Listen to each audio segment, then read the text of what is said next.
भगवान बताते हैं हाईएस्ट योगी है जो मेरे भजन में लगता है, मेरी भक्ति में लगता है।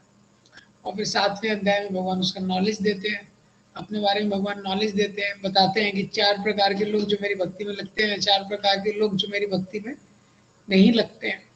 ये और उसके बाद 8th चैप्टर में 7वें अध्याय के एंड में भगवान कुछ टर्म्स यूज करते हैं जो अर्जुन के शब्दकोश में नहीं है। तो 8th चैप्टर में भगवान क्या कर रहे हैं, 8th चैप्टर में वापस से उसका आंसर देना शुरू करते हैं।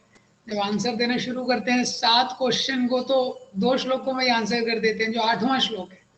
हाँ, जो एक बहुत एक्सपर्ट टीचर रहता है उसको पता है भगवान सबसे एक्सपर्ट टीचर है। भगवान को पता है क्या एसेंशियल है, क्या नॉन एसेंशियल है। तो लाइफ में हमको सब कुछ नहीं करना है, जो सही चीज़ है वहां पे फोकस करना है। तो भगवान डिटेल्स तो शॉर्ट में बता देते हैं, लेकिन जो सबसे मेन है लाइफ का, जो फाइनल एग्जाम है, भगवान को लास्ट में कैसे याद करना है, वो इम्पोर्टेंट है। तो उसके बारे में भगवान बताते हैं। जैसे आपने सुना होगा एक नाविक की स्टोरी होती है, एक व्यक्ति नाव में जा रहा होता है, तो नाविक को बुलाता है, नाव में बैठा होता है। तो वो व्यक्ति जो नाव में जा रहा होता है बड़ा पढ़ा लिखा होता है, तो नाव वाले से पूछता है क्या तुमको फिजिक्स आता है? तो नाविक बोलता है नहीं भाई, हमको तो फिजिक्स नहीं आता है। तो बोला तुम्हारा 25% जीवन बर्बाद। तो पूछता है क्या तुमको केमिस्ट्री आता है? नाविक बोलता है नहीं, मैं तो कुछ पढ़ा नहीं हूँ, केमिस्ट्री नहीं आता है। 50% तुम्हारा जीवन बर्बाद है। बोलता है तुमको मैथ्स आता है? तो मैम तो कुछ पढ़े नहीं है। बोले तुम्हारा तो क्या 75% जीवन बर्बाद है। इतने में तूफान आने लगता है, नाव नदी के बीच में रहती है और तूफान आने लगता है, नाव हिलने लगती है। तो नाविक पूछता है क्या आपको तैरना आता है? बोलते मुझे तैरना नहीं आता है। तो बोला अभी तो आपका 100% जीवन बर्बाद हो गया। तो कहाँ फोकस करना है ये बहुत इंपॉर्टेंट है लाइफ में। तो 8th चैप्टर में भगवान बताते हैं पूरा फोकस है how to remember Krishna, how पूरा जीवन की किस तरह से हम लोग लाइफ को मोल्ड करें कि एंड में भगवान को याद कर सके। उसके बाद 9वें अध्याय में भगवान परम गुह्य ज्ञान के बारे में बताते हैं कि ज्ञान कितना स्पेशल है ये, और भक्ति के ग्लोरीज को ग्लोरीफाई करते हैं। भक्ति कितना सिंपल है, कितना पावरफुल है, कितना एक्सेसिबल है, और भगवान को कैसे भगवान कितने सारे पर्क्स और एडिशनल ऑफर्स दे रहे हैं जो भक्ति में लगता है। उसके एक्सीडेंटल फॉल डाउन कुछ हो गया, एक्सीडेंटल मिस्टेक्स हो गए, भगवान बोलते माफ कर देते हैं। पिछले जन्म में कुछ गलत कर्म किया है, भगवान बोलते माफ कर देते हैं। इस जन्म में कुछ मिस्टेक हो रहा है, भगवान बोलते माफ कर देते हैं। ये तो इतना सारा भगवान ने ऑफर दिया है, किसके लिए? भक्ति के लिए। और उसके बाद 10th चैप्टर में हमने देखा कि अर्जुन बोलते हैं कि केशु केशु च भावेशु, ये तो आपने अच्छा बताया 9th चैप्टर के एंड में, मन बनाओ भक्त भक्तो मद याजी माम नमस्कुरु, कि तुम अपना मन मुझ में लगाओ। लेकिन ज्यादातर समय तो हम लोग संसार में रहते हैं, तो ज्यादातर जब संसार में है तो आप में मन कैसे लगाया जाएगा? तो कुछ ऐसा बताइए जिससे संसार में रह के भी आपको देखा जा सके। तो भगवान बोलते हैं प्राधान्यता कुरु श्रेष्ठा, मैं प्रिंसिपल बताऊंगा क्योंकि मेरा जो विस्तार है ये तो अनंत है, मेरे जो ऑपुलेंस है, मेरी विभूति है, ये अनंत है। तो कुछ प्रोमिनेंट चीजें मैं तुमको बताऊंगा। फिर भगवान कुछ बताते हैं, कुछ में भी 80 बता देते हैं। आदित्यानाम अहम विष्णु ज्योतिषाम रविरंशुमान, तो सब बताते हैं कि आदित्यों में मैं विष्णु हूँ, सूर्य हूँ, सागर हूँ, वाटर बॉडीज में। तो इस तरह से 80 एग्जाम्पल्स भगवान देते हैं। तो ऐसा एक देने के बाद भगवान बोलते हैं यद यद विभूति मत्सत्वम श्रीमद ऊर्जितम है वा, क्या मैं कितना एग्जाम्पल दूंगा कि मेरा तो अनलिमिटेड है। मेरा जो विभूति है कैसा है? अनलिमिटेड है। तो जो भी तुम इस संसार में अट्रैक्टिव देखते हो ये मेरे से ही आता है। ये तो कल ये एक सिद्धांत अपने डिस्कस किया था कि संसार में ये जो माइंड है, माइंड को भगवान में लगाना बहुत इंपॉर्टेंट है। भगवान ने बोला है मन बनाओ मत भक्तो, लेकिन ये जो वर्तमान स्थिति है इस समय मन बहुत सारी जगह आकर्षित होता है। तो मन जब गलत जगह आकर्षित होता है तो मन क्या है? डेंजरस हो जाता है। आइडियली मन अगर सही जगह आकर्षित है तो एब्जॉर्प्शन हो जाता है, फोकस हो जाता है, कंसंट्रेशन हो जाता है किसी भी चीज पे। और वही मन अगर जब गलत जगह लग जाता है तो क्या डिस्ट्रैक्शन हो जाता है। जैसे आप पढ़ाई कर रहे हैं, मन पढ़ाई में है तो उसी को कंसंट्रेशन बोल देते हैं या एब्जॉर्प्शन बोल देते हैं, और वही मन पढ़ाई करते में कहीं और लगा है तो वो डिस्ट्रैक्शन हो गया। Distraction means attraction somewhere else, so distraction is also in one way attraction only. तो माइंड कहाँ अट्रैक्ट होता है, क्यों रेस्टलेस हो जाता है, वो डिपेंड करता है कि माइंड की क्या परिभाषा है अट्रैक्टिवनेस की। माइंड किस चीज को अट्रैक्टिव कंसिडर करता है, उसके हिसाब से माइंड अट्रैक्ट होता है। तो माइंड किस चीज को अट्रैक्टिव कंसिडर करता है, वो डिपेंड करता है कि पहले उसने कहाँ कहाँ हैप्पीनेस, क्या हमने एक्शन किए हैं, उस एक्शन से क्या इंप्रेशन हुए। तो जहाँ पे भी हमने पहले हैप्पीनेस को एंजॉय करने की कोशिश किया है, वो माइंड में इंप्रेशन है। तो जो माइंड में इंप्रेशन होते हैं वो पॉपअप होते हैं। ठीक है, तो कल हमने डिस्कस किया था शॉर्ट में कि इसलिए 3 चीजें इंपॉर्टेंट है। पहला है एजुकेशन। एजुकेशन मतलब ये है कि ये जानना कि मन का स्वभाव क्या है और इस संसार का स्वभाव क्या है। तो व्यक्ति को ये पता चलता है कि ठीक है, everything attractive is coming from Krishna, but everything attractive does not take us towards Krishna. हर जो आकर्षक चीज है वो भगवान से आ रही है, लेकिन हर आकर्षक चीज मुझे भगवान की तरफ लेके नहीं जा रही। तो मेरे को उन चीजों से आकर्षण बढ़ाना है जो मुझे भगवान की तरफ लेके जा रही है। तो उसके लिए 3 स्टेप है। एक है एजुकेशन। एजुकेशन में मतलब मन के स्वभाव को समझना कि मन का कैसा नेचर है। तो मन का ऐसा नेचर है कि जो पहले के इंप्रेशन है वहां तो अट्रैक्ट होगा। तो ज्यादातर पहले के काफी सारे गलत इंप्रेशन भी हमारे माइंड में रहते हैं, तो वहां माइंड अट्रैक्ट हो जाता है। तो इसलिए एजुकेशन, एटलीस्ट हमको पहले पता होना चाहिए कि ये गलत अट्रैक्शन है। दूसरा, संसार की रियलिटी को समझना कि संसार कैसा है। ये संसार सेंसरी डेजर्ट की तरह है। तो संसार में हैप्पीनेस बहुत ज्यादा है नहीं, सेटिस्फाइंग हैप्पीनेस यहाँ पे है नहीं। तो क्या है, जैसे कोई व्यक्ति जंगल में है और उसको बहुत प्यास लगी है, कुछ भी नहीं दिख रहा है, तो जो भी थोड़ा सा चीज उसको दिख जाएगा वहां पे वो आकर्षित हो जाएगा, ऐसा स्वभाव रहता है। तो इसीलिए हम लोग भी ये संसार में, भगवान तो मिल नहीं रहे हैं ये, तो चलो यार जो मिल जाए वहीं पे माइंड आकर्षित हो जाता है, थोड़ा मूवी देख लिया जाए, थोड़ा सीरियल देख लिया जाए। तो एजुकेशन से एटलीस्ट हमको पता चलता है कि ठीक है, मुझे यहाँ आकर्षित होना चाहिए, यहाँ नहीं होना चाहिए, थ्योरी क्लियर हो जाता है। फिर दूसरा स्टेप है रेगुलेशन। रेगुलेशन का मतलब क्या है, जीवन में कुछ स्ट्रक्चर रहना चाहिए। तो जीवन में जब एक स्ट्रक्चर रहता है तो माइंड अगर डिस्टर्ब भी होगा तो एक्सेसिवली डिस्टर्ब नहीं होगा। स्ट्रक्चर, स्ट्रक्चर का मतलब क्या है, अगर हर चीज के लिए हर समय चुनना पड़े तो ओवरवेलमिंग हो जाता है लाइफ। इसलिए पहले के लोगों का आप जीवन देखेंगे तो काफी हद तक एक बैलेंस रहता था। क्यों, पहले बहुत कम लोगों को मेरे ख्याल से शिकायत होगी कि अलार्म कि हम सुबह नहीं उठ पाते हैं, रात में सो नहीं पाते हैं। क्यों, क्योंकि वो मेजर लाइफ एक स्टेबल रहता था। ये तो लोग समय पे सोते थे, समय पे उठते थे, ज्यादातर लोगों को अलार्म की भी जरूरत नहीं पड़ती थी। समय पे खाते थे, तो खाने के प्रति बहुत ज्यादा एक्साइटमेंट नहीं रहता था, आज का मेनू क्या है, कल का मेनू क्या है। ये तो क्या होता है, जब हम लाइफ को एक स्ट्रक्चर दे देते हैं तो माइंड धीरे धीरे वो स्ट्रक्चर को फॉलो करने लगता है।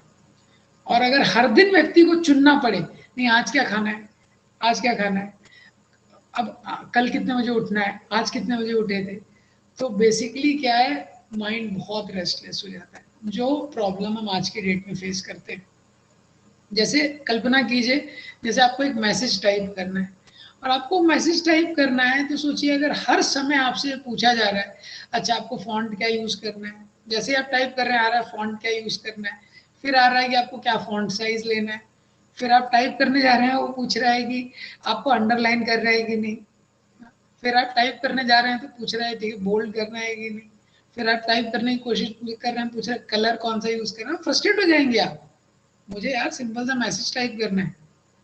तो ये this is what we are dealing with today. एक साबुन खरीदना है, उसकी 100 वैरायटी है ये, और पहले गांव में आप जाएंगे एक छोटी सी दुकान है, उसमें एक ही साबुन है।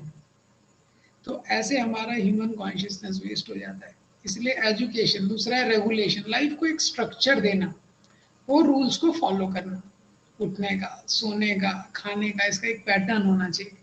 तो उस रेगुलेशन से एक लिमिट रहता है व्यक्ति को, कुछ रूल्स को फॉलो करना कि इतने बजे उठ के मुझे ये जैसे होली नेम्स को चैंट करना है, मुझे हरे कृष्ण मंत्र का जप करना है, मुझे स्पिरिचुअल बुक्स को रोज इतने टाइम पढ़ना है, तो माइंड बोलेगा इसमें तो मजा नहीं आ रहा है। लेकिन तो कैसा रहना चाहिए कि नहीं, मजा नहीं, औषधि के रूप में। भागवतम में एक श्लोका है, निवृत्त तर्ष उपगीय माना भव औषधा श्रोत्र मनोभिरामा, कि ये जो भगवान की जो कथाएं हैं बहुत मीठी हैं ये, लेकिन जो संसार से पूरी तरह जिसका मन भगवान में लगा हुआ है वही पूरी तरह रलिश कर पाता है। मनोभिरामा, ये मन को डिलाइट करने वाली है, मन को पूरी तरह प्रसन्न करने वाली है। लेकिन जो अभी संसार में है उसके लिए भी भव औषधि, ये भव औषधि का काम करती है। हाँ, तो जो दवाई होती है, हम दवाई का टेस्ट नहीं देखते, इफेक्टिविटी देखते हैं। दवाई, बीमार है तो दवाई लेनी पड़ेगी, उस प्रकार से हमको कुछ रूल बनाने चाहिए जिसको फॉलो करना चाहिए। वो दूसरा स्टेप है, रेगुलेशन। और तीसरा चीज हमने कल जो डिस्कस किया था, प्योरिफिकेशन। अभी माइंड क्या है, गलत चीजों की जगह आकर्षित हो रहा है, गलत चीजों की तरह आकर्षित हो रहा है, क्योंकि पहले की उसके ऐसे इंप्रेशन उसमें स्टोर है। तो जितना हम प्योर स्टिमुलाई से अपने आप को एक्सपोज करेंगे, हाँ, जैसे आंखों को कुछ देखना है तो जितना भगवान का दर्शन करेंगे, कानों को कुछ सुनना है तो कितना भगवान के बारे में सुनेंगे, हम कुछ म्यूजिक सुनना चाहते हैं तो जितना कीर्तन सुनेंगे, हमको कुछ ना कुछ तो खाना है इस शरीर को चलाने के लिए, तो जब भगवान को भोग अर्पण करके करेंगे, तो जितना ज्यादा हम प्योर स्टिमुलाई, हमको किसी ना किसी समाज में रहना है तो जितना भक्तों के समाज में एसोसिएट करेंगे, तो धीरे धीरे क्या होगा, जितना प्योर स्टिमुलाई से हम अपने आप को एक्सपोज करेंगे शुद्ध चीजों से, तो क्या होगा, प्योरिफिकेशन। तो क्या होगा, जो माइंड होगा अपनी प्रेफरेंसेस चेंज करने लगेगा। अब उसको भक्तों का संग अच्छा लगने लगेगा, धीरे धीरे उसको आध्यात्मिक ग्रंथ पढ़ना अच्छा लगने लगेगा, धीरे धीरे उसको जप करने की इच्छा होगी। ये, और ये जो स्टेज जब आएगा तब धीरे धीरे माइंड हमारा फ्रेंड बनने लगेगा। तो ये हमने लास्ट टाइम देखा था। तो ये 10वें अध्याय में, अब 10वें अध्याय के बाद आज हम शुरू करते हैं 11वां अध्याय। तो ये भी एक बहुत इंटरेस्टिंग चैप्टर है, ये मेनली विजुअल है। इसमें क्या है, अर्जुन देखना चाहते हैं। अर्जुन ने बोला भगवान आपने थ्योरी तो बता दिया बहुत सारा, कि मैं सूर्य हूँ, मैं चंद्र हूँ, मैं ये हूँ, हाँ, और भगवान बोलते हैं यज्ञों में मैं जप यज्ञ हूँ, यज्ञानाम जप यज्ञोस्मि, देवताओं में मैं इंद्र हूँ, और सेनानियों में मैं स्कंद हूँ, शस्त्रधारियों में मैं राम हूँ।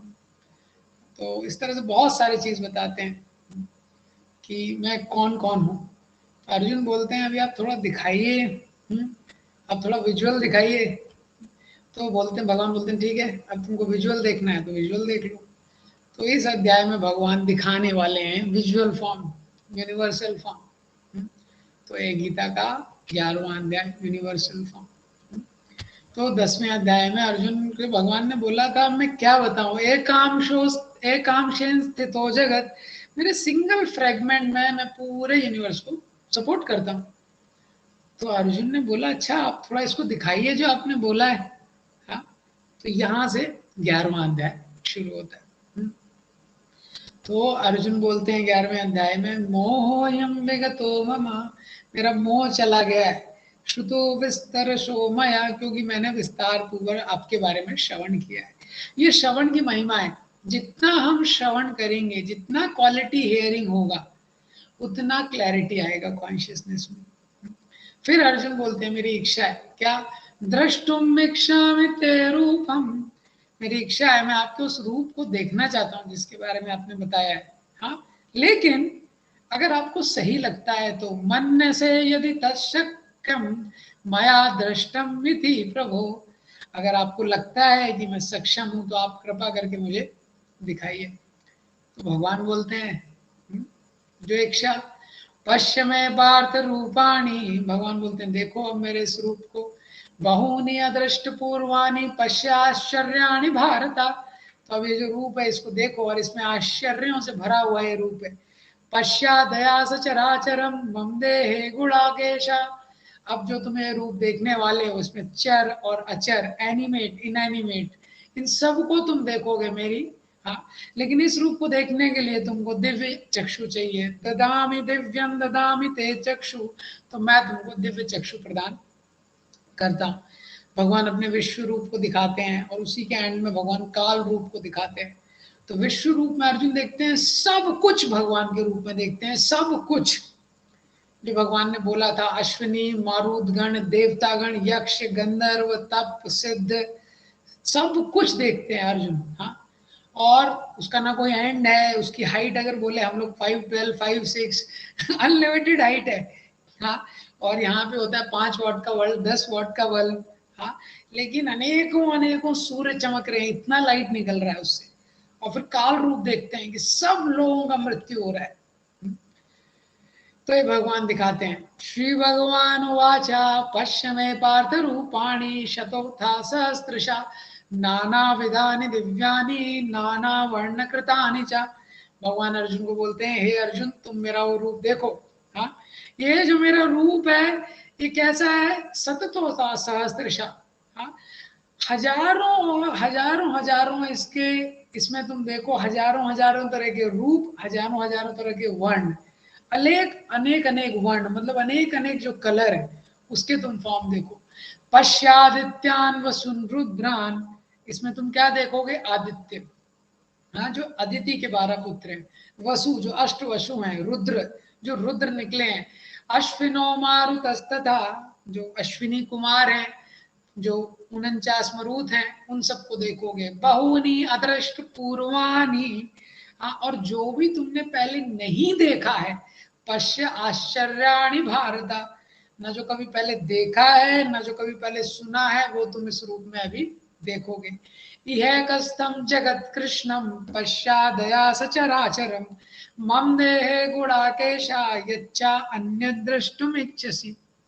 और इसके अलावा एक ही जगह, हाँ, जो भी तुम देखना चाहते हो, जो भी तुम भविष्य में देखना चाहते हो, तुमको इस रूप में दिखाई देगा। भगवान बोलते हैं एक ही जगह जो भी तुम भविष्य में देखना चाहते हो वो तुम यहाँ पे देखोगे।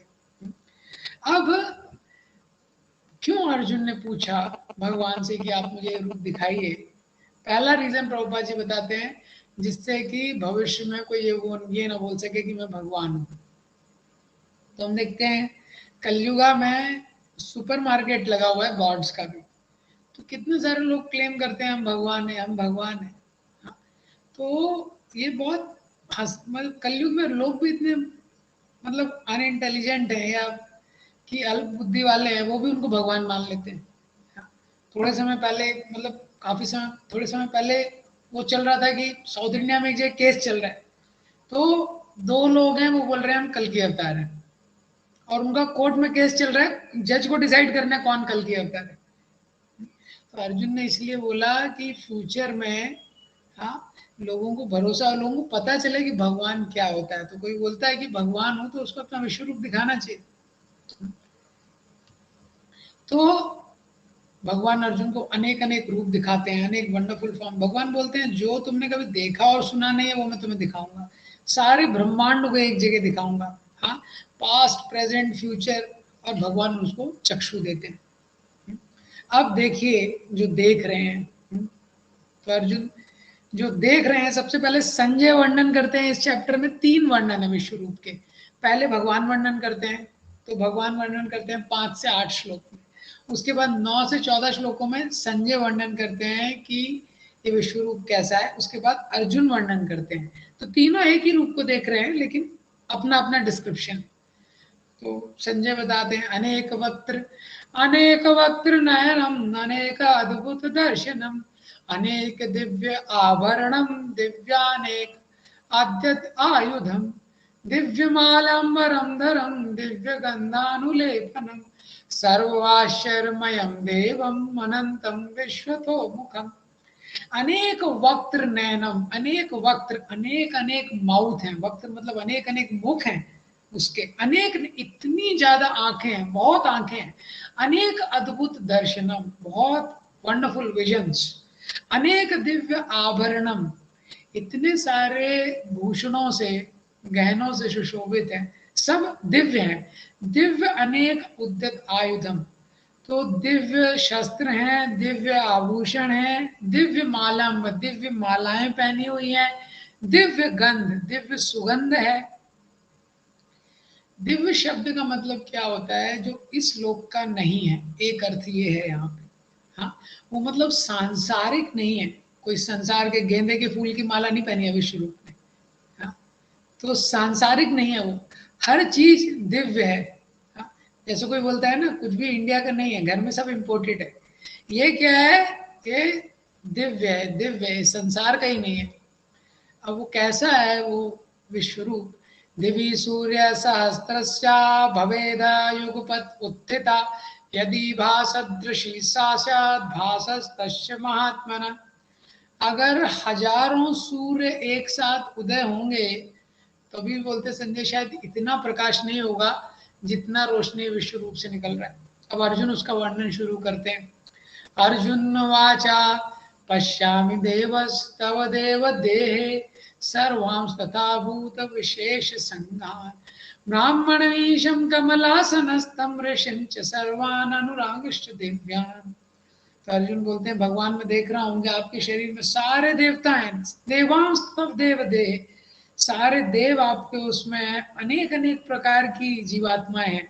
मैं देख रहा हूँ कि जो कमल पे बैठे हुए, कमल के आसन पे बैठे हुए ब्रह्मा जी हैं, उनके साथ जो सप्त ऋषिगण हैं, शिव हैं, अनेक बाहु उदर वक्त नेत्रम पश्यामि त्वाम सर्वतोऽनंत रूपम नान्तं न मध्यम न पुनस्तवादिम पश्यामि विश्वेश्वर विश्वरूपा। अर्जुन बोलते हैं मैं ऐसे रूप को देख रहा हूँ, अनेक बाहु उदर वक्त नेत्र, अनेक अनेक आपके बाहु हैं, अनेक अनेक उदर हैं, अनेक अनेक आंखें हैं, इस प्रकार से देख रहे हैं। वो रूप कैसा है? अनंत है, मतलब उसको कुछ दिख नहीं रहा है, अनंत रूपम, उसका कोई दिख नहीं रहा है, शुरुआत कहाँ से हो रही है, मध्य कहाँ पे है, अंत कहाँ पे है, ऐसा ही रूप है। संजय वाचा एतत् श्रुत्वा वचनं केशवस्य कृताञ्जलिर्वेपमाना किरीटी नमस्कृत्वा भूय एव कृष्णं सागद्गदं भीता प्रणम्य। तो अर्जुन बहुत सारा डिस्क्रिप्शन करने के बाद विश्वरूप का अर्जुन भगवान को प्रणाम करते हैं अपने हृदय से। और अर्जुन बताते हैं तम अक्षरम परमं वेदितव्यम तमस्य विश्वस्य परम निधानम तम अव्यय शाश्वत धर्म गोप्ता सनातनस्तम पुरुषो मतो में। तो अर्जुन बोलते हैं, अर्जुन प्रार्थनाएं अर्पण करते हैं कि भगवान आप ही सबके उद्देश्य हैं, आप ही अल्टीमेट रेस्टिंग प्लेस हैं, सारे ब्रह्मांड का निधान है। ये आप ही सबसे पुराने हैं, ओल्डेस्ट हैं, पुराण पुरुषम, आप सबका पालन करने वाले हैं। अनादि मध्यम अनंत वीर्यम अनंत बाहुम शशि नेत्रम पश्यामि त्वां नित्यहुताश वक्त्रम स्वतेजसा विश्वमिदं तपन्तम। आपका ना आदि है, आपका ना अंत है, आपका जो ऐश्वर्य है ये अनंत है, आपके अनंत हाथ हैं, आप ही सूर्य चंद्रमा आपकी आंखें हैं। उसके बाद जो काल रूप है, हाँ, अर्जुन भगवान का काल रूप देखते हैं। काल रूप वो है जो टाइम है, भगवान का प्रेजेंस इस भौतिक जगत में समय के रूप में। सो मटेरियल वर्ल्ड में time works in its form in a destructive influence. जो काल है भौतिक जगत में ये हर चीज को डिस्ट्रॉय करता है, डिस्ट्रक्टिव नेचर है। अमी त्वां सुरसंगा विशन्ति केचित् भीता प्राञ्जलयो गृह्णन्ति स्वस्थयुक्ता महर्षि सिद्ध संगास्तुवन्ति त्वं स्तुतिभिः पुष्कलाभिः। तो अर्जुन देख रहे हैं कि जो सारे देवता हैं, सारे जो ऋषि मुनि हैं, वो कांप रहे हैं काल रूप के आगे। जो महर्षि हैं सब प्रार्थना कर रहे हैं। रुद्रादित्य वसवो ये च साध्या विश्वेश्वनो मारुतश्चोष्मपाशच गंधर्व यक्षासुर सिद्ध संघा वीक्षन्ति त्वां विस्मितश्चैव सर्वे। रुद्रों को देख रहे हैं, आदित्यों को देख रहे हैं, वसुओं को, गंधर्वों को, सब आश्चर्य में खड़े हुए हैं। रूपम महत्ते बहुवक्त्र नेत्रम महाबाहो बहुबाहुरुपादम बहुधरम बहुदृष्टा करालम दृष्ट्वा लोका प्राव्यतितस्तथाहम्। बहुत सारे हाथ हैं, बहुत सारे मुख हैं। अब हम लोग सोचेंगे बार बार आ रहा है बहुत सारे हाथ हैं बहुत सारे मुख हैं, चल क्या रहा है? एक्चुअली क्या है, अर्जुन इज एन एक्सटेसी। हाँ, अगर आप सोचिए, हम भी कोई अगर ऐसा चीज देख लें, हमेशा अर्जुन भगवान के साथ रहे हैं लेकिन ये देखा नहीं कभी। हाँ, तो जब व्यक्ति एक्सटेसी में होता है तो बार बार वो चीज रिपीट करने लगता है। इसीलिए इस चैप्टर में एक ही कुछ सिद्धांतों का रिपीटिशन है। हाँ, नभास्पर्शम दीप्तमनेक वर्णम व्यात्ताननम दीप्त विशाल नेत्रम दृष्ट्वा हितां प्राव्यथित अंतरात्मा धृति न विन्दामि शमं च विष्णु। तो वो जो रूप है वो आकाश को स्पर्श कर रहा है। आकाश को स्पर्श कर रहा है और इतनी उससे ज्योति निकल रही है, आप उसकी तरफ देख नहीं सकते। तो अर्जुन भगवान से प्रार्थना करने लगते हैं उसको देख के। उस रूप में अर्जुन क्या देख रहे हैं, यथा नदीनां बहवो अम्बुवेगा समुद्रमेवाभिमुखा द्रवन्ति तथा तवामि नरलोक वीरा विशन्ति वक्त्राणि अभिज्वलन्ति। जैसे जो नदियां हैं बहुत वेग के साथ, जो नदियां हैं वो समुद्र में प्रवेश करती हैं, ऐसे सारे जो इतने बड़े बड़े वॉरियर्स हैं, योद्धा हैं, ये सब भगवान के मुख में प्रवेश करते हुए अर्जुन देख रहे हैं।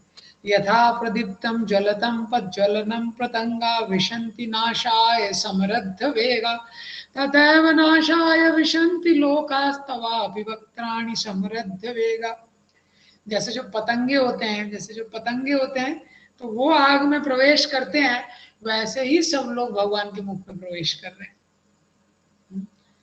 उसके बाद अर्जुन भगवान से पूछते हैं, भगवान ये कौन सा रूप है आपका? दो प्रश्न करते हैं, ये कौन सा रूप है और इसका क्या उद्देश्य है?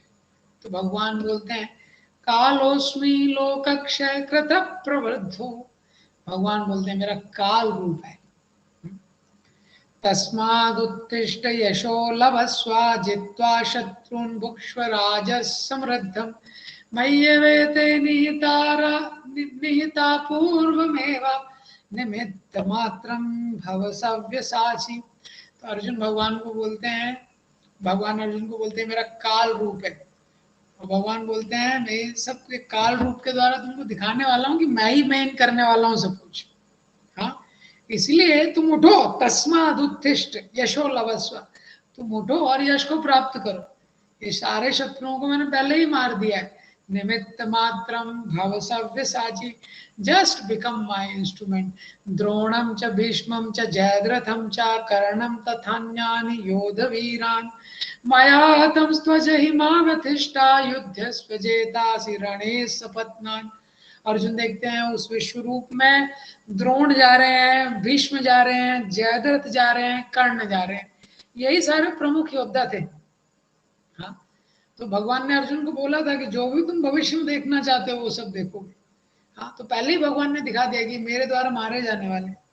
अर्जुन प्रार्थना करने लगते हैं, स्थाने ऋषिकेश ताप प्रकृत्या जगत प्रहर्षते अनुरज्यते च रक्षांसि भीतानि दिशो द्रवन्ति सर्वे नमस्यन्ति चासिद्ध सिंह कस्माच्च ताने नमेरन्महात्मन् गरीयसे ब्रह्मणोऽप्यादिकत्रे अनन्तदेवेश जगन्निवास त्वम् अक्षरं सद असत् तत्परं यत्। इस प्रकार से भगवान की बहुत बहुत प्रार्थना करने लगते हैं, आप ब्रह्मा से भी महान हैं, आप ही आदि सृष्टा हैं। हाँ, मेरी प्रार्थनाओं को स्वीकार कीजिए, मेरे प्रणाम को स्वीकार कीजिए। त्वमादिदेवा पुरुषा पुराणा त्वमस्य विश्वस्य परम निधानम वेदासि वेद्यं च परम च धामा त्वया तत्विष्मा अनंत रूपम। आप भी आदि देव हैं, आप आदि पुरुष हैं, आप संसार का, इस सारे यूनिवर्स का रेस्टिंग प्लेस है। तो इस प्रकार से बहुत सारी प्रार्थना करते हैं अर्जुन, और फिर उसके बाद क्षमा मांगते हैं। क्यों क्षमा मांगते हैं? क्योंकि अर्जुन सोचते हैं कि मैंने तो इतने समय तक भगवान के साथ में रहा हूँ और क्या क्या मैंने गलतियां कर दी। हालांकि भगवान के साथ थे, उनको पता था कि भगवान महान है, लेकिन फिर भी महानता का जो एक्सटेंट है वो नहीं पता था। कभी कभी बोलते हैं ये भी एक महत्वपूर्ण चीज है, we should not just know that Krishna is great, we should also know how great is Krishna. तो इस चैप्टर में भगवान बता रहे हैं कि जिससे लोग समझ जाए कि भगवान कितने महान हैं। जी, तो इसीलिए अर्जुन अभी प्रार्थना कर रहे हैं भगवान से, बहुत सारी प्रार्थनाएं करने लगते हैं।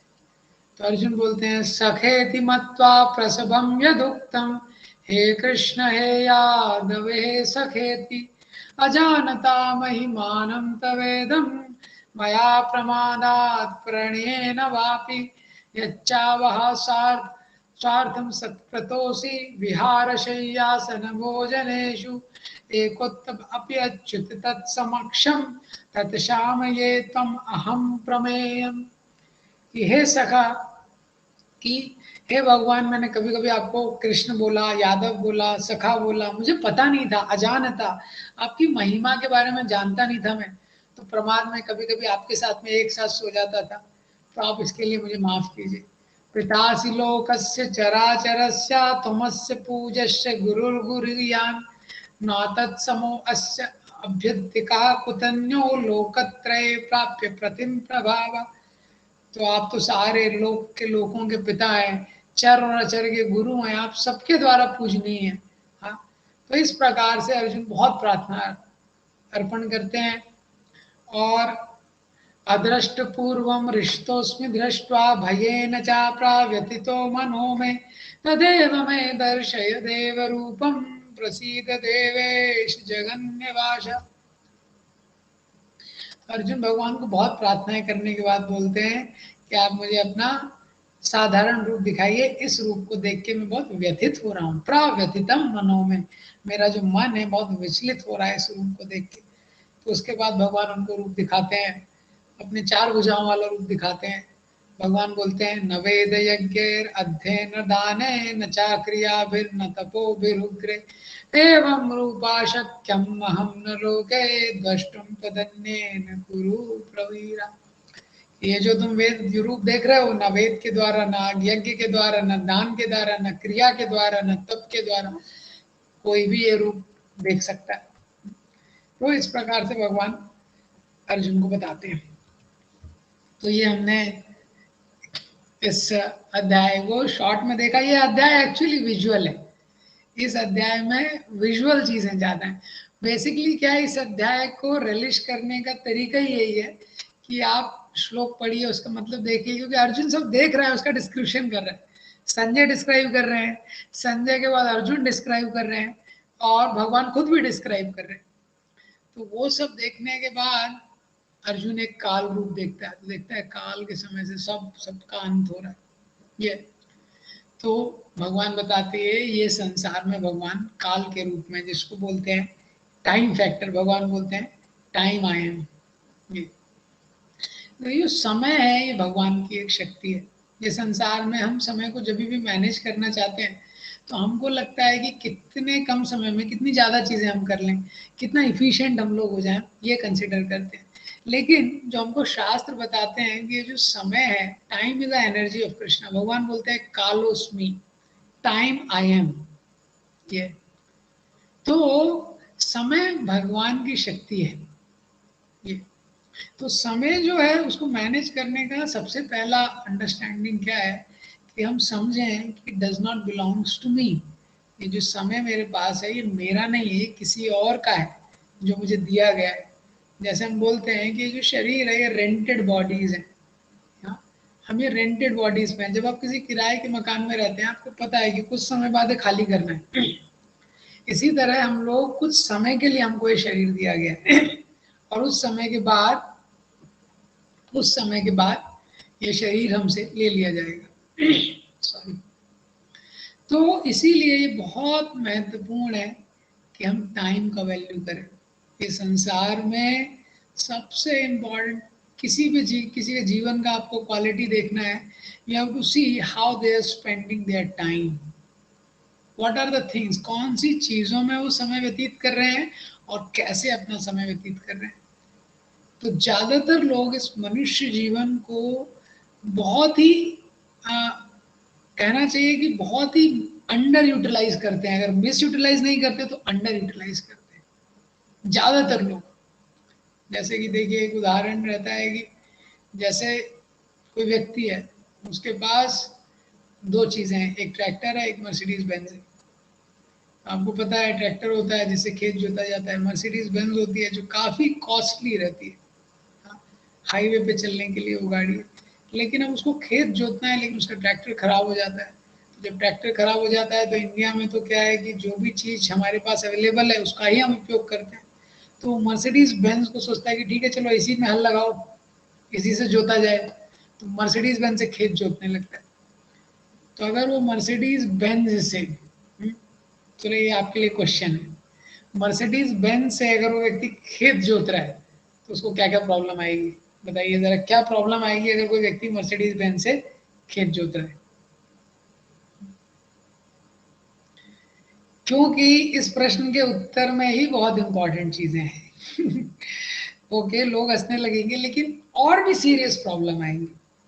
मर्सिडीज बेंज से अगर कोई खेत जोतना चाहता है तो उसको क्या प्रॉब्लम आएंगी? इस प्रश्न के उत्तर में ही सबसे इंपॉर्टेंट लेसन है कि मनुष्य जीवन का हमको कैसे उपयोग करना चाहिए। अगर उसका ट्रैक्टर खराब हो गया है, वो मर्सिडीज बेंज से खेत जोत रहा है, तो क्या क्या प्रॉब्लम आएगी उसको? हाँ, खराब हो जाएगा, ये एक बहुत इंपॉर्टेंट है। संतोष जी ने बताया वो खराब हो जाएगा। हाँ, कार फंस जाएगी उसकी, हाँ वो अच्छे से मतलब जोत नहीं पाएगा। हाँ, और टाइम इंक्रीज हो जाएगा। करेक्ट। हाँ, डीजल बहुत खर्च होगा, बहुत सारे प्रॉब्लम्स हैं। हाँ, खेत जुतेगा ही नहीं। बहुत ब्यूटीफुल आंसर दिया है आपने, हेमंत जी ने। तो खेत भी नहीं जुतेगा उसका। एक और चीज रह गई है, एक और चीज होने वाली है। इन्वेस्टमेंट ज्यादा हो गई है तो ठीक है, प्रोडक्शन नहीं होगा, पैसे ज्यादा लगेंगे। एक बहुत इंपॉर्टेंट चीज मिसिंग है, ये जो कि, चलिए आप लोगों ने बहुत सारे आंसर दिए हैं। Mercedes is not design for that purpose. Yeah, thank you very much, thank you very much, this is a very important reason. देखिए ये जीवन कैसा है, ये मनुष्य जीवन मर्सिडीज बेंज की तरह है। ये आहार निद्रा भयमैथुनं च सामान्येतद् पशुभिः नराणां धर्मो एतेषो अधिको विशेषो धर्मेण हीना पशुभिः समानः। आहार है, निद्रा है, भय है, मैथुन है, ये सारे जीवन में रहता है। शास्त्र बोलते हैं what is the distinguishing fact for the human form of life? कौन सा वो फैक्टर है जो डिस्टिंग्विश करता है मनुष्य जन्म को बाकी सारी योनियों से? कौन सा वो फैक्टर है? तो वो फैक्टर है धर्म, कि व्यक्ति धर्म का पालन कैसे करता है। तो ये बहुत स्पेशल है मनुष्य जन्म, ये मर्सिडीज बेंज की तरह है। तो जब मर्सिडीज बेंज से कोई खेत जोतता है तो एसेंशियली तीन मेजर प्रॉब्लम आती है। पहला क्या है कि मर्सिडीज बेंज से खेत जोतता नहीं है, जैसे कि आप लोगों ने बताया। दूसरा, मर्सिडीज बेंज खराब हो जाती है क्योंकि वो खेत जोतने के लिए नहीं बनी है, उसको किसी और कार्य के लिए बनाया गया। और तीसरा क्या होता है, ड्राइवर फ्रस्ट्रेट हो जाता है। इसी तरह ये जो मनुष्य जन्म दिया है भगवान ने हमको, इसका एक इम्पॉर्टेंट, हाँ, इसका एक इम्पॉर्टेंट गोल है। उसका एक इम्पॉर्टेंट गोल है, उसके हिसाब से इसको डिजाइन किया गया है। तो इस मनुष्य जीवन को केवल व्यक्ति अगर शारीरिक सुखों के लिए यूज करना चाहता है तो क्या हो जाता है, मर्सिडीज बेंज खराब हो जाती है। तो कोई है आंखों का दुरुपयोग करता है तो धीरे धीरे आंखों में चश्मा लग जाता है। तो हम देखेंगे शरीर ऐसा बनाया गया है, इससे हम बहुत ज्यादा एंजॉय नहीं कर सकते। हाथी है, एक समय में टन खाता है, 1 टन खाता है, इतना खाता है, तभी भी उसको इंडाइजेशन नहीं होता। हम लोगों ने एक से ज्यादा पूड़ी, एक एक्स्ट्रा पूड़ी खा लिया और फिर उसके बाद फिर हम कहीं डाइजिन पी रहे हैं, कहीं हाजमोला खा रहे हैं। ठीक है, तो हम ज्यादा खा नहीं सकते, ज्यादा सो नहीं सकते। पोलर बियर है, 6 महीने एक बार में सोता है। हाँ, तो कोई भी आप देखेंगे, आहार निद्रा भय मैथुन, किसी भी चीज को अगर आप लेंगे, मनुष्य शरीर को ऐसा बनाया गया है बैलेंस के लिए है। बहुत ज्यादा सोया नहीं जा सकता, बहुत ज्यादा वो इस शरीर का टेक केयर करना है, लेकिन ये किसी स्पेशल उद्देश्य के लिए है। ये तो मर्सिडीज बेंज खराब हो जाती है, यानी शरीर खराब हो जाता है। दूसरा क्या होता है कि खेत नहीं जुतता है, इसका मतलब क्या है, जो लाइफ का गोल है वो अचीव नहीं होता है। इसलिए अगर हम मनुष्य जीवन को किसी चीज में लगाते हैं जिसके लिए बना नहीं है, तो लाइफ का गोल अचीव नहीं होता। और तीसरा चीज क्या है, ड्राइवर फ्रस्ट्रेट हो जाता है।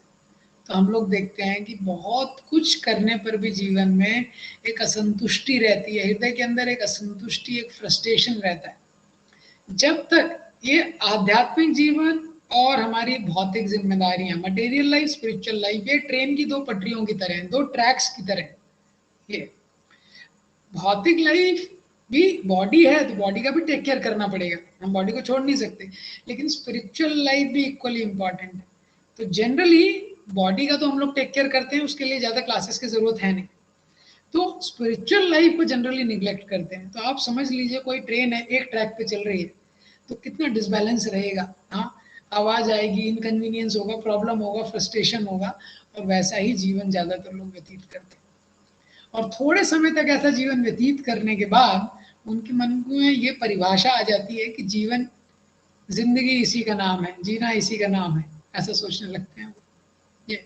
इसलिए जब WHO की रिसर्च है कि जब ज्यादातर लोग अपना जीवन कैसे व्यतीत करते हैं, 5% ऑफ द टाइम हैप्पी रहते हैं, 5% ऑफ द टाइम मिजरेबल रहते हैं, 90% of the time simply bore रहते हैं, they are simply bored like that. तो भगवान बोलते हैं मैं समय हूँ, misspent time and misspent energy and misutilized time gives rise to despondency in life. जब भी समय का प्रॉपर यूटिलाइजेशन नहीं होता है तो हमको अंदर से एक असंतुष्टि का अनुभव होता है। जो समय है भगवान का बहुत स्पेशल गिफ्ट है हमारे को ये।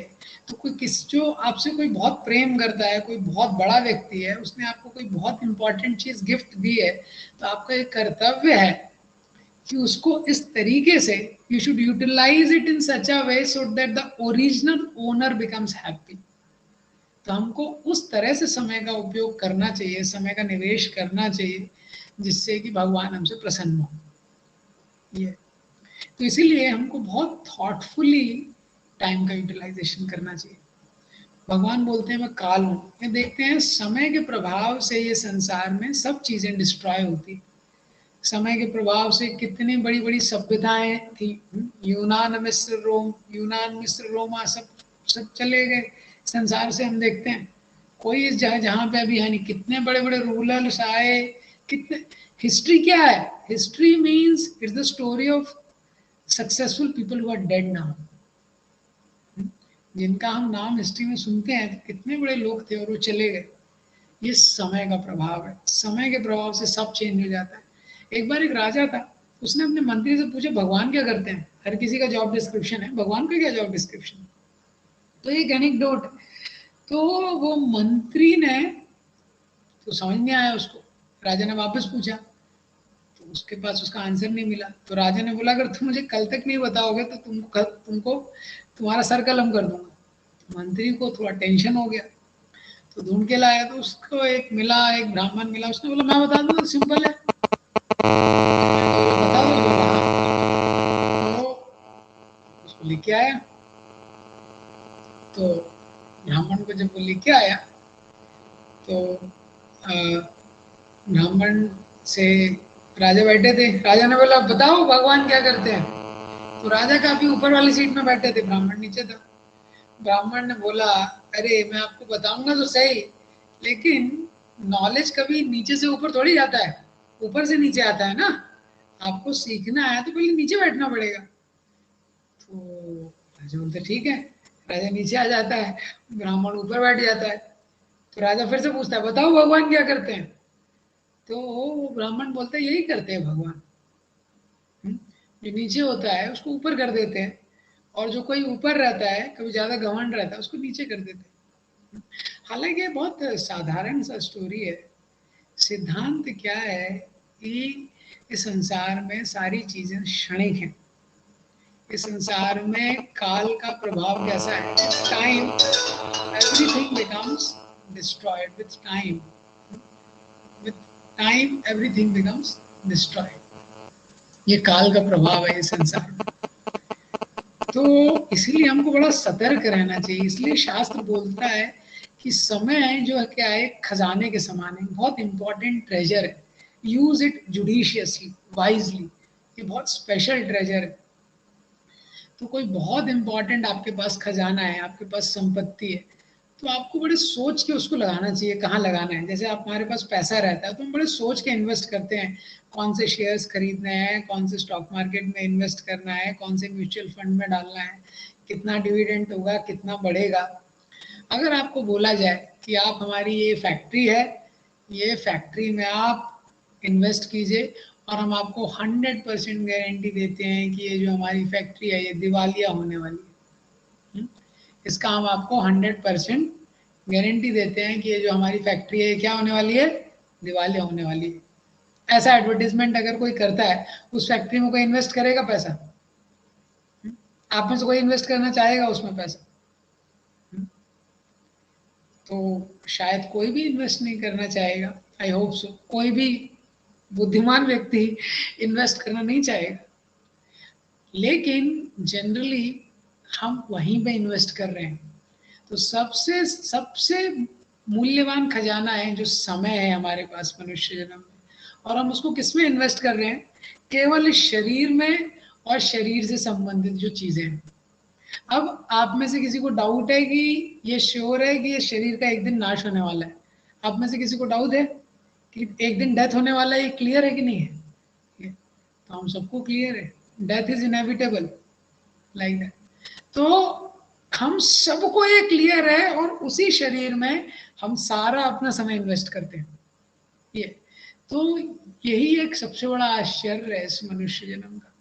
वैसे तो हम लोग बोलते हैं, हम लोग इतना लॉजिक लगाते हैं हर चीज में, कई बार इतना तर्क लगाते हैं ये, लेकिन थोड़ा सा अगर लाइफ को फास्ट फॉरवर्ड कर दिया जाए, कल्पना कीजिए अभी आप 25 साल के हैं, कुछ लोग 30 साल के हैं, 20 साल के हैं, जो भी है, आपका लाइफ सपोज अगर सडनली 30 साल फास्ट फॉरवर्ड कर दिया जाए, तो क्या देखेंगे आप? 30 साल आपका लाइफ फास्ट फॉरवर्ड कर दिया जाए, तो जनरली ये सवालों को हम फेस नहीं करना चाहते, सच्चाई को हम सामना नहीं करना चाहते।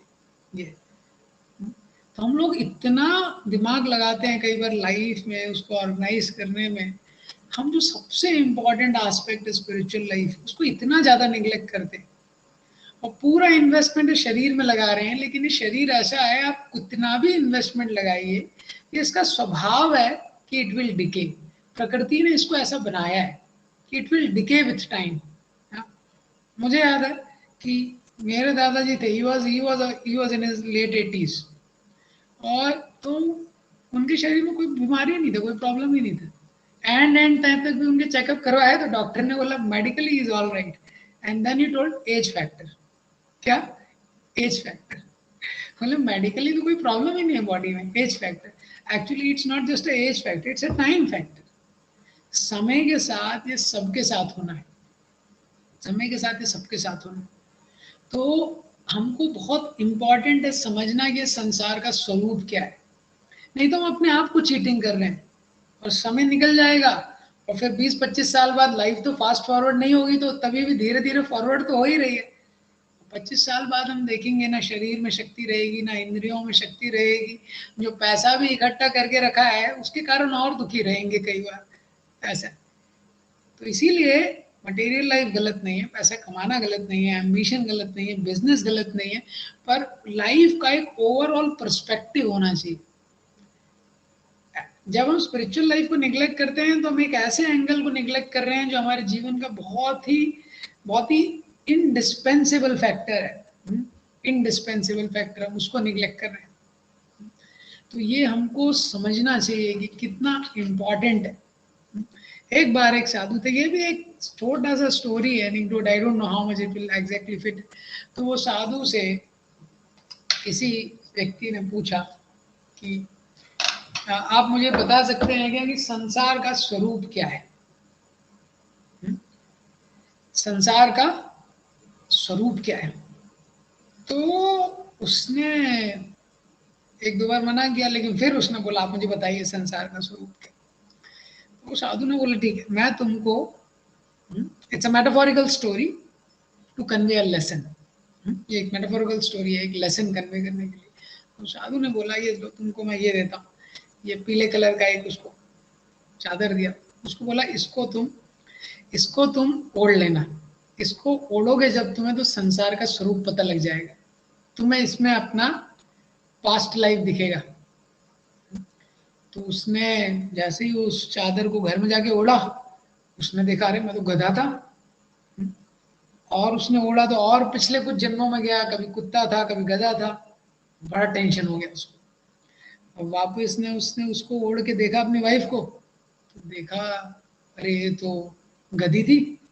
हाँ, पिछले जन्म में ये तो गधी थी। उसको बहुत टेंशन हो गया। फिर उसने ओढ़ा, बच्चों को देखा, बोले ये तो बिच्छू थे, तो बड़ा वो हो गया। फिर वो गया, बाहर निकल गया, ओढ़ के बाहर गया, तो वो देख रहा है कि कोई बंदर बाइक चला रहा है और मिठाई की दुकान में कोई छिपकली मिठाई बेच रही है। बेसिकली क्या है, वो पास्ट लाइफ को देख रहा था। तब वो वापस आया साधु के पास, तो साधु ने उसको बोला, देखो इसलिए मैं तुम्हें बता रहा था, यही संसार का स्वरूप है। हम जो इतनी सारी जीवात्माएं देख रहे हैं, तो हमको लगता है कैसे जानवर है, कोई ये है। हम में से बहुत सारे लोग भी हो सकता है पिछले जन्म में ये थे और इस जन्म का सदुपयोग नहीं किया, तो हो सकता है फ्यूचर में भी कुछ इस तरह का जन्म लेना पड़े। इसलिए उस साधु ने बोला, संसार में समय का बड़े ही ध्यान पूर्वक इसका उपयोग करो, सदुपयोग करो। समय चला जाता है, फिर पछताने से कुछ होता नहीं है। We should use the time very why judiciously. तो ये एक पहला चीज है, तो we should value the time, कि टाइम को हमको कैसे मैनेज करना है, कैसे आध्यात्मिक क्रियाओं में लगाना है, और कैसे हमको धीरे धीरे ग्रेजुअली स्पिरिचुअल लाइफ में टाइम इन्वेस्टमेंट बढ़ाना है धीरे धीरे ये। और स्पिरिचुअल लाइफ और मटेरियल लाइफ का बैलेंस यही है कि स्पिरिचुअल लाइफ को पहले सेट कीजिए, क्योंकि मटेरियल लाइफ कभी भी पूरी तरह से सेट नहीं होगी, और मटेरियल रिस्पॉन्सिबिलिटीज को एग्जीक्यूट कीजिए। ये तरीका है। जब हम मटेरियल रिस्पॉन्सिबिलिटी, जब हम स्पिरिचुअल लाइफ को बेसिकली रिचुअलिस्टिकली करते हैं, या ज़्यादा समय, बेसिक समय भी उसको नहीं देते हैं, और मटेरियल लाइफ को बैलेंस करने की कोशिश करते हैं, वो कभी बैलेंस हो नहीं पाती। भगवान अर्जुन को बोल रहे हैं, निमित्त मात्रम भव सव्य साची। तो कलयुग में एक और हमारा रॉन्ग कंसेप्शन है, हम चैंपियन बनना चाहते हैं। हम चैंपियन बनना चाहते हैं, हम चाहते हैं कि सारे कैमरा मेरे पे फोकस हो, हम चाहते हैं कि मैं ही मेन व्यक्ति रहूं, मुझे ही गार्लैंड पहनाया जाए। We want to become number one. Number one is Krishna and you will always remain number one. The joy of life is in doing what you can do. The life is not being on the top always. You know, even on the top, if you are alone, you will be miserable. Yeah. Life means there is a joy of participation. There is a joy of satisfaction. Success means you get what you like. Happiness means you like what you get. And we want to become happy. Otherwise, even the successful people are miserable. तो इसीलिए हमको ये सिद्धांत समझना चाहिए कि मैं, भगवान ने मुझे जो क्षमता दिया है, जो बुद्धि दी है, उसके अनुसार मैं भगवान को क्या ऑफर कर सकता हूँ, और उस शक्ति और बुद्धि के अनुसार मेरी जो जिम्मेदारियां हैं अपने परिवार के प्रति या बाकी लोगों के प्रति, उसको मैं कैसे एग्जीक्यूट कर सकता हूँ। तो ये जॉय ऑफ पार्टिसिपेशन है, मुझे अपना रोल प्ले करना है ये। अब हर व्यक्ति जब वो सोचता है कि मैं ही केंद्र में रहूं, मैं टॉप में रहूं, तो क्या है, उसको लगता है कि मुझे टॉप में रहने से हैप्पीनेस मिल जाएगी, लेकिन टॉप वाला भी हैप्पी है क्या? इसलिए मैं कई बार ये उदाहरण बोलता हूँ कि हमको लगता है कई बार हर जगह लोग प्रमोशन के लिए ट्राई करते हैं। तो जो ग्रेजुएट इंजीनियर ट्रेनी है, तो टीम लीड बनना चाहता है, जो टीम लीडर है प्रोजेक्ट मैनेजर बनना चाहता है, प्रोजेक्ट मैनेजर मैनेजिंग डायरेक्टर बनना चाहता है। लेकिन पहले देख तो लीजिए वो दूसरी स्टेज वाला व्यक्ति हैप्पी है क्या? अगर वो हैप्पी नहीं है, इसका मतलब वो सिचुएशन में आने के बाद भी हैप्पीनेस नहीं है ये। सो पॉइंट ये है, वो सिचुएशन को प्राप्त करना गलत नहीं है, but the point is that कि there is a joy of doing our things honestly. भगवान अर्जुन को बोल रहे हैं, निमित्त मात्रम भव सव्यसाची। तुम केवल इंस्ट्रूमेंट बनो, हाँ, और मैं तुमको उपयोग करूंगा। तो जब हम बहुत आध्यात्मिक सिद्धांतों के आधार पे अपना जीवन जीते हैं, देखिए कोई भी बहुत महान चीज होनी है ना, तो जब भगवान इन्वॉल्व होंगे तभी महान चीज होगी। miracles means when Krishna gets involved, then miracles happen like that. So it will anyways happen if it has to happen. And living our life honestly and with spiritual principle in itself is a big miracle. That तो हमारा जीवन ऐसा है, जैसे orchestra होता है ना, सबको अपना रोल प्ले करना है। हम सब कुछ नहीं कर सकते, जब कोई व्यक्ति क्या है, इसलिए कलयुग में दूसरा एक धारणा है कि सब व्यक्ति ऑलराउंडर बनना चाहते हैं, तो फिर उसको प्रॉब्लम हो जाता है। We are suppose to do our things properly. जैसे एक संयुक्त परिवार रहता है, माता का एक रोल है, पिता का एक रोल है, चाचा का एक रोल है, सबका एक रोल है। अगर कोई व्यक्ति सोचे कि सारे रोल मैं अकेले ही करूं, हाँ, इमोशनल नीड के लिए भी व्यक्ति मेरे पास ही आना चाहिए, फाइनेंशियल नीड के लिए मेरे पास ही आना चाहिए, बिजनेस भी मैं हैंडल करूंगा, तो बेसिकली वो फ्रस्ट्रेट हो जाएगा और कुछ नहीं होगा। केवल कृष्ण ही अपने आप में पूर्ण है। तो हम लोगों को इम्पोर्टेंट है अपना रोल करना, और हम अपना रोल करेंगे तो यही जीवन उसी की तरह। कैसा है जीवन? फायर एक्सटिंग्विशर की तरह है। फायर एक्सटिंग्विशर सुनते हैं आप? फायर एक्सटिंग्विशर हर बिल्डिंग में होता है, स्कूल में होता है, हॉस्पिटल में होता है, किसी भी ऑर्गेनाइजेशन में। फायर एक्सटिंग्विशर जनरली कभी भी सेंटर ऑफ अट्रैक्शन नहीं रहता, वो एक कॉर्नर में पड़ा रहता है ये। लेकिन कभी भी जब आग लगती है तो सारे लोग उसी फायर एक्सटिंग्विशर को ढूंढते हैं। जब आग लगती है तो लोग उसी फायर एक्सटिंग्विशर को ढूंढते हैं।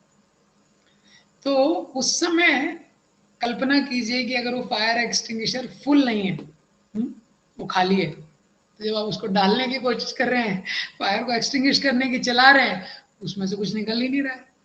तो दैट इज अनफॉर्चुनेट सिचुएशन। इसीलिए हमको अपना कर्तव्य करके अपने आप को रेडी रखना है। वो जीवन फायर एक्सटिंग्विशर की तरह है। जब भी भगवान को उपयोग करना होगा, भगवान उपयोग करेंगे, पर ऐसा ना हो कि उस समय की हम रेडी नहीं है।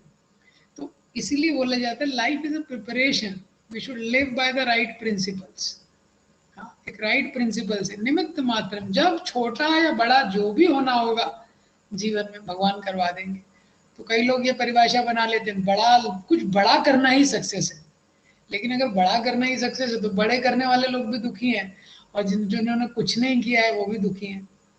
तो बड़ा और छोटा से मतलब नहीं है, हमको सही परिभाषा रखनी है।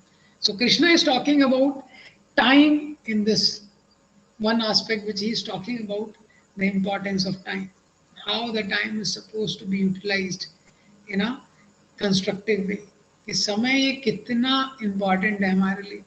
और शास्त्रों में इसीलिए देखते हैं कि बताया गया है कि ये जो समय का निवेश है, जो जहाँ पे भी शुद्ध भक्तों का वर्णन हुआ है, तो ये है कि उनका जो समय का निवेश भगवान में है और चेतना का निवेश है बहुत ज्यादा है, इन्वेस्टमेंट। तो मनुष्य जीवन में हमको जो धन मिला है समय के रूप में, उसको हमको ऐसी जगह इन्वेस्ट करना चाहिए जिससे फ्यूचर में लेमेंटेशन ना हो। तो हेल्दी लाइफ क्या है कि हमको स्पिरिचुअल लाइफ का टाइम फिक्स करना चाहिए, और बाकी जो टाइम है उसमें फिर मटेरियल ड्यूटीज को एग्जीक्यूट करना चाहिए। ये पहला स्टेप है। दूसरा सिद्धांत क्या है? हमेशा हमको एक ऐसे संघ में रहना चाहिए जहाँ पे लोगों की आध्यात्मिक प्रायोरिटीज हैं, क्योंकि जिस भी एसोसिएशन में रहते हैं उस एसोसिएशन में हमारी प्रायोरिटीज बनती हैं। तो जब हम आध्यात्मिक जो जो लोग अपने जीवन में आध्यात्मिक चीज़ों का पालन कर रहे हैं, तो उनके संग में रहेंगे तो लाइफ में सेटिस्फैक्शन आ जाएगा अपने आप एक, और हम सही प्रायोरिटीज को रख पाएंगे। क्योंकि बिना सही एसोसिएशन के स्पिरिचुअल प्रिंसिपल को फॉलो करना ऑलमोस्ट इम्पॉसिबल है। क्यों इम्पॉसिबल है? क्योंकि संसार में प्रवाह की शक्ति बहुत ज्यादा है। बिना संस्कृति के लंका में एक ही विभीषण हुए हैं, और लंका में जब हनुमान जी जाते हैं विभीषण से मिलने, जब सीता जी को ढूंढ रहे होते हैं, तो हनुमान जी का डिस्कशन होता है, इंटरेक्शन होता है, बहुत अच्छा प्रसंग है। पूछते हैं हनुमान जी कैसे हैं आप? तो कहू कवन में रहनी हमारी, जिमि दस ननि महु जीव विचारी। तो रामचरितमानस में विभीषण बोलते हैं, मैं क्या बताऊं मैं कैसे यहाँ रह रहा हूँ। जैसे दांतों के बीच में जीभ रहती है वैसे मैं यहाँ पे रह रहा हूँ। तो ये हमारे लिए संभव नहीं है बिना संस्कृति के कलयुग में। प्रभुपाद जी बोलते हैं, somebody is thinking he can practice consciousness without the association of devotees is insane। अगर कोई सोचता है कि बिना संग के मैं इस आध्यात्मिक जीवन को प्रैक्टिस कर सकता, तो वो इनसेन है। तो इस अध्याय में भगवान बताते हैं मैं सबका सोर्स हूँ, और अगर कोई भगवान बनना चाहता है अगर अपने आप को कोई भगवान बोलता है तो उसको यूनिवर्सल रूप दिखाने की शक्ति होनी चाहिए। और ये यूनिवर्सल रूप देखने के बाद हम एक और चीज समझ सकते हैं, इतना बड़ा युद्ध है, भगवान ने युद्ध शुरू होने के पहले ही अर्जुन को बता दिया क्या होने वाला है। इससे हमको ये समझ में आता है भगवान का एक मास्टर प्लान है, और वो मास्टर प्लान उन्होंने शास्त्रों में लिखा है कि भगवान का इच्छा है कि जीवात्मा उनके पास लौटे, उनके परम धाम को लौटे। ये वो मास्टर प्लान के अंडर में, सबऑर्डिनेट में हम लोग यहाँ प्लानिंग करते रहते हैं। तो हमको जितना हमारा प्लानिंग भगवान के प्लान से अलाइन होगा, हाँ, उतने झटके कम लगेंगे, उतना फ्रस्ट्रेशन कम होगा, उतना सेटिस्फैक्शन ज्यादा होगा। तो इस प्रकार से हमने ये 11 चैप्टर देखा समरी में। बहुत बहुत धन्यवाद। अब हम लोग कुछ प्रश्न ले सकते हैं, अगर आप किसी का कोई क्वेश्चन है तो आप लोग पूछ सकते हैं।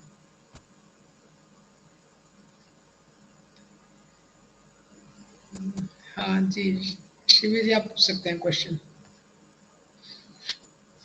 जी मुझे आपसे 2 क्वेश्चंस थे। पहला था कि अगर कोई ह्यूमन बीइंग अपने नेचुरल टैलेंट्स या एबिलिटीज़ को पहले आइडेंटिफाई कर लेता है, जैसे कुछ लोग को नहीं पता होता है पर कुछ लोग को जैसे पता होता है, तो उसको वो उस पे टाइम कैसे स्पेंड करना चाहिए अपनी लाइफ में? मतलब वो कैसे समझ में आएगा कि वो उसकी लाइफ का एक पर्पस बन सकता है, या हमें सिर्फ वही करना चाहिए जो हमें कहा जाता है करने के लिए? मतलब एक ट्रेडिशनल पाथ को फॉलो करना कि एजुकेशन लिया, फिर हमने ये किया। क्योंकि मैंने दोनों चीजें ट्राई करी, बट मतलब वो चीज में एक एज अ लिविंग पॉसिबल है, बट फिर वही हो जाता है कि सोसाइटी कुछ और कहती है या पेरेंट्स कुछ और कहते हैं। तो आप इस पे कुछ बता सकते हैं? There are some things which we are told to do, there are some things which we like to do, and something which we have to do. तो तीन श्रेणियों की चीज होती है। कुछ हैं जो हम करना चाहते हैं, मतलब जहाँ पे हमारा नेचुरल इंक्लिनेशन है और नेचुरल टैलेंट है। कुछ होती हैं जो हमको बोला जाता है कि आपको करनी है, सोसाइटी की डेफिनेशन। और कुछ हैं जो हमको करनी पड़ती हैं। तो क्या होता है, क्योंकि हम समाज में रह रहे हैं, तो क्या है, समाज की कुछ एक बेसिक नीड है। हाँ? तो कुछ चीज वो बेसिक नीड कभी कभी फुलफिल करना होता है। दूसरा क्या होता है, कुछ होता है जो मजबूरी बन जाती है। मजबूरी है, कुछ रिश्ते हैं, कुछ ऑब्लिगेशंस हैं, उसको भी फुलफिल करना पड़ता है। ये दोनों को करते हुए लेकिन हमको, देखिए, हमको सेटिस्फैक्शन वही मिलेगा जो हमारा नेचुरल टैलेंट है।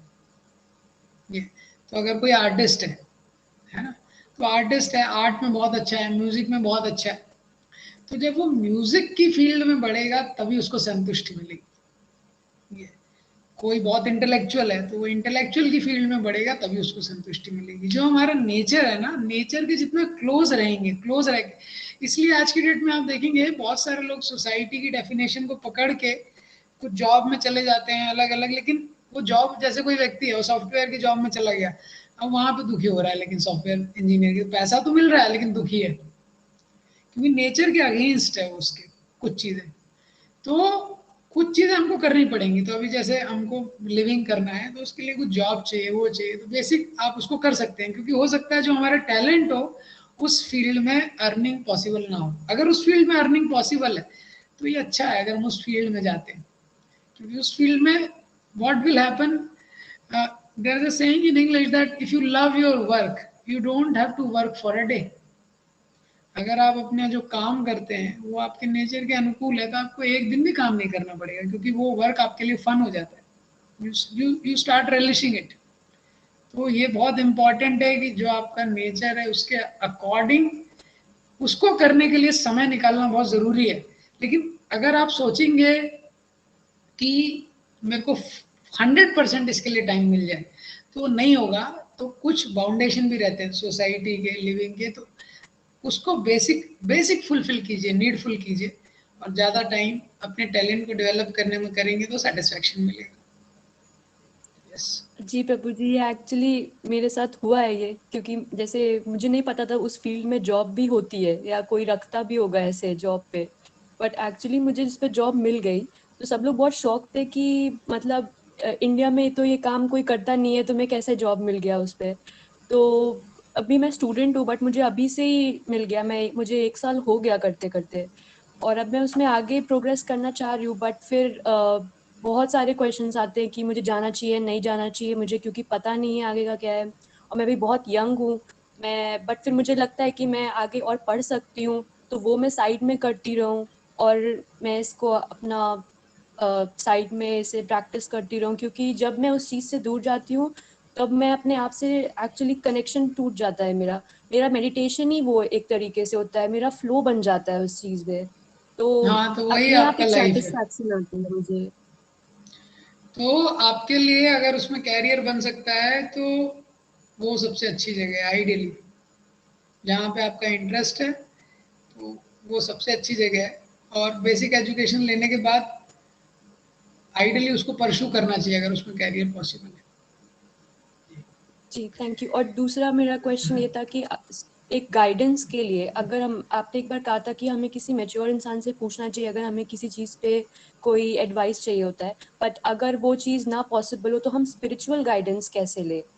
मतलब ये सेशंस तो कुछ दिनों के लिए ही होते हैं, फिर डिस्कनेक्ट हो जाते हैं, फिर कुछ दिन बाद ही वो शुरू होता है, तो वो मैं कैसे कंटिन्यू रखूं? क्योंकि मैं तो मतलब इतना मैं टेम्पल भी नहीं जा पाती हूँ, क्योंकि मैं डिफरेंट सिटीज से ट्रैवल करती रहती हूँ, तो वो चीज़ मैं कैसे मेंटेन रखूं कि मुझे वो मिलता रहे, एक एजुकेशन और गाइडेंस दोनों। एजुकेशन के लिए आप जब स्पिरिचुअल बुक्स पढ़ेंगे तो स्पिरिचुअल बुक से आपकी इंटेलिजेंस को एक फूड मिलेगा। जैसे शरीर का खाना है वैसे इंटेलिजेंस का खाना है ये। दूसरा चीज जो गाइडेंस वाला पॉइंट है, जहाँ पे भी आप लोकली सिचुएटेड है, ये एक इम्पॉर्टेंट चीज है। आप ट्रैवल भी कर रहे हैं लेकिन कहीं कहीं तो जहाँ पे भी लोकली सिचुएट है, कम्युनिटी से कनेक्ट होना इम्पॉर्टेंट है, जैसे मैंने बताया। क्योंकि व्यक्ति को अगर गाइडेंस भी मिल गया, लेकिन फिर भी क्या होता है, उसको उसका एप्लीकेशन संभव है, ये कन्विक्शन चाहिए उसको अंदर से। जैसे शास्त्र है, लेकिन अगर उसका कोई प्रैक्टिकल एप्लीकेशन दिख ही नहीं रहा है हमको कि कोई इसको प्रैक्टिकली अप्लाई कर रहा है, तो हमको लगेगा ये थ्योरी है। इसलिए कम्युनिटी का एक नीड है जो आपको वर्कआउट करना इम्पोर्टेंट है, कि वो कैसे कनेक्ट करना है वो कम्युनिटी में ये। तो this is what I think, this is what I can share about it. Thank you.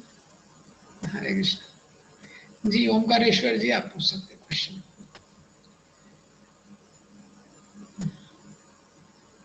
हरे कृष्णा।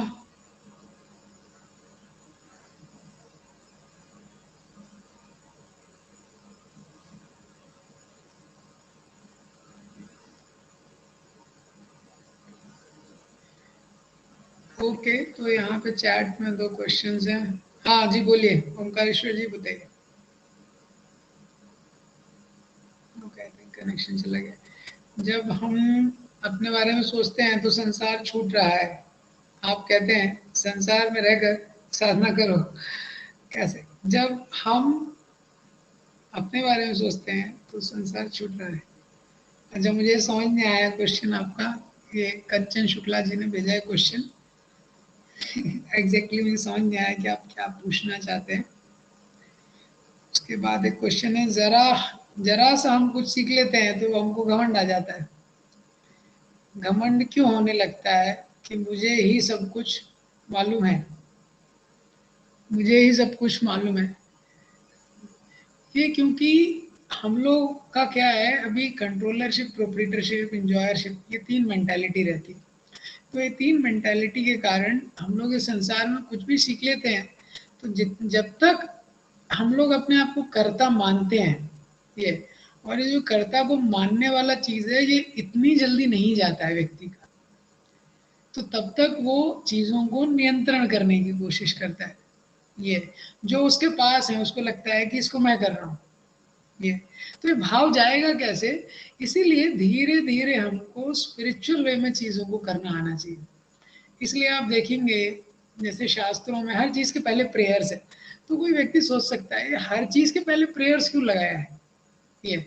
जैसे आप भोजन लेंगे तो आप देखेंगे वैदिक पद्धति में भोजन के पहले व्यक्ति प्रेयर कर रहा है, सोने के पहले प्रेयर कर रहा है, उठने के बाद प्रेयर कर रहा है, सुबह उठ रहा है तो मंगल आरती में प्रेयर कर रहा है। तो बोले यार, तो बहुत ज्यादा हो गई प्रेयर्स। लेकिन क्या है, प्रेयर के माध्यम से जब हम ये चीजें करते हैं तो हम भगवान को बताना चाहते हैं कि आपकी ही कृपा से ये चीज हो रही है। तो धीरे धीरे जैसे इसको हम रिपीट करते हैं, ये तो जेन्युइनली जितना हम सर्विस करते जाते हैं, सेवा में लगते हैं और वो सर्विस एटीट्यूड मैच्योर होता है, तो व्यक्ति को धीरे धीरे रियलाइजेशन होता है मैं सर्वेंट हूँ और सब कुछ भगवान से आ रहा है। तो जब तक वो कवर रहता है तो उसको लगता है सब कुछ मेरे से आ रहा है। How could we select the mentor? What are the things needs to be taken care in selecting a mentor? Okay, very important question, और आई थिंक ये काफी लोगों का क्वेश्चन है भी कि how should we select a mentor, take guidance and all these things. देखिए, तो मैं इसको अभी एक आंसर करता हूँ। Whenever we select a mentor, first is he should be mature and stable in his spiritual practice. Second is he should be available for us. तो पहला क्राइटेरिया क्या है कि he should be stable in his spiritual practice. दूसरा criteria क्या है, he should be available for us. तीसरा चीज क्या है, he should have understanding of scriptures. ठीक है, अब दूसरा चीज मैं बताता हूं कि मेंटर का काम क्या होता है, what he is actually supposed to do. Mentor is supposed to help us navigate through life. Mentor is not supposed to take decisions for us. Mentor का मतलब नहीं है कि वही हमारा डिसीजन लेते रहेगा। मेंटर का मतलब क्या होता है, he is suppose to help us navigate. जैसे भगवान अर्जुन को बता रहे हैं, तुम ये अगर ये चॉइस करोगे तो ये मिलेगा, वो चॉइस करोगे तो ये मिलेगा, अब चॉइस क्या करना है तुम डिसाइड करो। This is what essentially the mentoring is all about. वो व्यक्ति हमको हेल्प करता है बताने में, कहीं हमको कंफ्यूजन आ रहा है कि आप ऐसा करेंगे तो ये हो सकता है, ऐसा करेंगे तो ये हो सकता है, अभी चॉइस आपको करना है कि क्या करना है। इस तरीके से ये उसका बेसिक रोल है ये। और वो हमारी जो कॉम्पिटेंस है, जो हमारे अंदर जो स्पिरिचुअल पोटेंशियल है, उसको फैन करने में हमको हेल्प करता है ये। सो आई होप आई हैव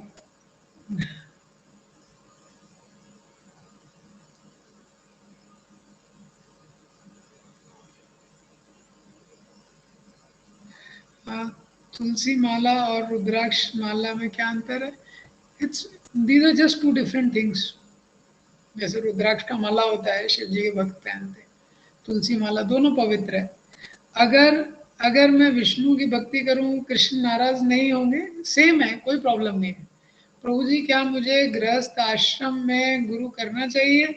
गुरु दोनों आश्रम में लगता है, चाहे आश्रम गृहस्थ हो, चाहे वानप्रस्थ हो, संन्यास हो, कोई भी आश्रम हो, है ना। टीचर की तो हर जगह आवश्यकता है। हाँ, शुभम जी आप पूछ सकते हैं अपना क्वेश्चन।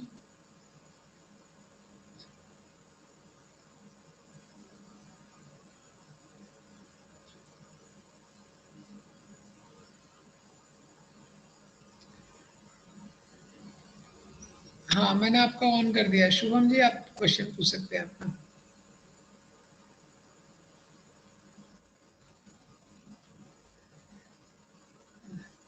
जब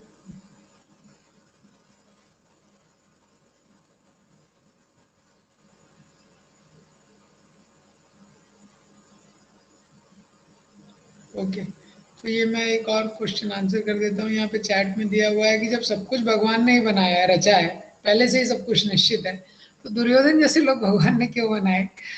और वो लोग भी अच्छे हो सकते थे, फिर तो महाभारत होता ही नहीं। ये तो हमारे सीखने के लिए है बहुत कुछ शास्त्रों में। शास्त्रों को दो पॉइंट ऑफ व्यू से देखा जाता है, एक लीला पॉइंट ऑफ व्यू, एक तत्व पॉइंट ऑफ व्यू। तो अगर आप लीला पॉइंट ऑफ व्यू से देखेंगे तो सब कुछ लीला है, एक ड्रामा है, वो ड्रामा जो ऑलरेडी ऑर्गेनाइज्ड है, ठीक है। लेकिन तत्व पॉइंट ऑफ व्यू से देखेंगे तो हमारे सीखने के लिए बहुत सारी इसमें शिक्षाएं हैं जो हमको इससे सीखनी चाहिए। कल से अभी तक हमें किसी ने कॉल या मैसेज नहीं किया जिससे हम बात करके अपनी कुछ बातों का हल कर सकें। ग्रुप से किसी ने संपर्क नहीं किया, ठीक है। मैं आपका नंबर अभी नोट कर लेता हूँ, ये आपका जो नंबर है। कल आपके से शायद आप क्वेश्चन नहीं पूछ पाए थे, तो आपको कांटेक्ट करने का ट्राई करेंगे। ठीक है। ओ जी, मैं रोज विष्णु सहस्त्र नाम डेली पढ़ता हूँ, ये ठीक है ना? हाँ, विष्णु सहस्त्र नाम आप पढ़ते हैं तो अच्छा है ये।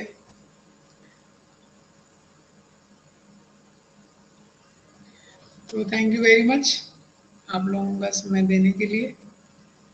हरे कृष्णा कृष्णा कृष्णा हरे हरे।